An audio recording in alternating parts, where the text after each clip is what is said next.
দিয়ে অঙ্গ দিয়ে আজকে ভিক্ষার টাকায় আমরা চিকিৎসা চালাচ্ছি। সরকার ঘোষণা দিচ্ছে কোটি কোটি টাকা, কিন্তু এই টাকা ছেলেরা পাচ্ছে না। তাহলে টাকাগুলা মাইরা খাচ্ছে কারা? অভিযোগ আমার না, অভিযোগ হচ্ছে জাতীয় অর্থোপেডিক হাসপাতালে এই মুহূর্তে চিকিৎসাধীন যে ছেলেগুলো আছে তাদের। কমেন্টে হাজার হাজার মন্তব্য সমন্বয়কদের বিরুদ্ধে, বিশেষ করে সার্জিস এবং হাসনাত আব্দুল্লাহ বরাবর টার্গেট হচ্ছেন, কারণ তারাই সোশ্যাল মিডিয়া প্ল্যাটফর্মে বিভিন্ন বক্তব্য দিয়ে এই মুহূর্তে তারা কি বলা হয় যে ফোকাসে আছেন। তবে আমার মনে হয় এইখানে যে জিনিসটা নজরদারি, দেখেন প্রত্যেকটা রাজনৈতিক সরকার যে যখন ক্ষমতায় থাকে তারা কিন্তু অনেক সুযোগ সুবিধা রাষ্ট্রের মানুষের জন্য মাঝে মাঝে দেয়, কিন্তু এই সুযোগ সুবিধাগুলা একদম প্রান্তিক লেভেলে থাকা সাধারণ মানুষটা হাতে পায় নাকি মাঝখানে আগে যেমন চেয়ারম্যান, এমপি, বিভিন্ন প্রশাসনের জায়গা থেকে খাইতে খাইতে একটা অংশ লেবেন চুস পাঠাইলে ওই যে খালি ডাটিটা পাইতো, এরকম হয় নাকি আসলে পায়? এই জিনিসটা কিন্তু এখনো নজরদারির বাহিরে। সার্জিস এবং হাসনাতরা আমার মনে হয় যে তাদের যে সমন্বয় টিম আছে সেই টিমটার মধ্যে একটু এই কি বলছো ফলো আপে রাখা এই বিষয়টাতে ঘাটতি আছে।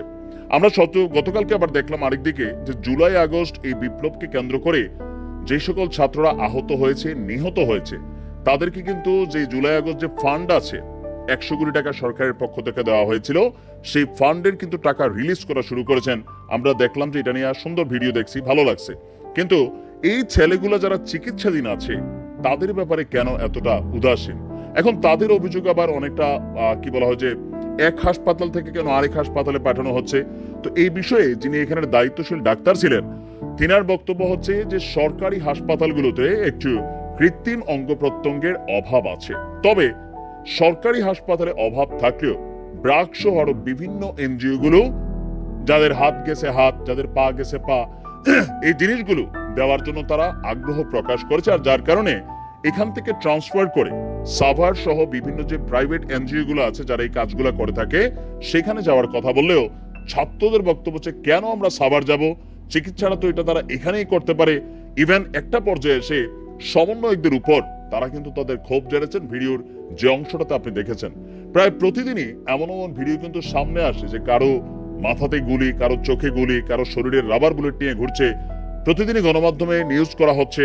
আর জাতীয় অর্থোপেডিক হাসপাতালে গত 5ই জুলাই আগস্টের যে ঘটনা, সেখানে ম্যাক্সিমাম ছাত্ররা কিন্তু এখানেই অ্যাডমিট করা। তো তাদের ব্যাপারটাতে আসলে কেন বারবার আউট হয়ে যাচ্ছে আমি নিজেও বিষয়টা বুঝতে পারতেছি না। তবে এভাবে চললে সার্জিস এবং হাসনাতদের আরো অনেক সমালোচনার মুখোমুখি হতে হবে। অনেক, অন্তত তারা তাদের যে বন্ধুরা এই মুহূর্তে উপদেষ্টা পরিষদে আছে অথবা ডক্টর আসিফ নজরুল স্যার আছেন, তাদের সাথে কথা বলে বিষয়টা খুবই দ্রুত শর্ট আউট করা দরকার। নয়তো এই বিষয়গুলোর কারণে আগামী 1 মাস পরে সমন্বয়ক নামক এই টিমটাই নাই হয়ে যাবে। কারণ এই ছেলেগুলা একটা বড় শক্ত ইফেক্ট ক্রিয়েট করবে। তা আপনার কি মনে হয় না যেগুলো দেখা শেখ হাসিনা তিনি ভাবেন যে তোমরা কাদের কথায় আন্দোলনে গেছো, আজকে দেখো তোমাদের কি পরিণতি? আওয়ামী লীগের নেতাকর্মীরাও একদম কিন্তু কমেন্টে লেখছে অনেকে একদম ঠিক আছে। তো যারা নিশ্চয়ই দেখার তারা দেখবেন।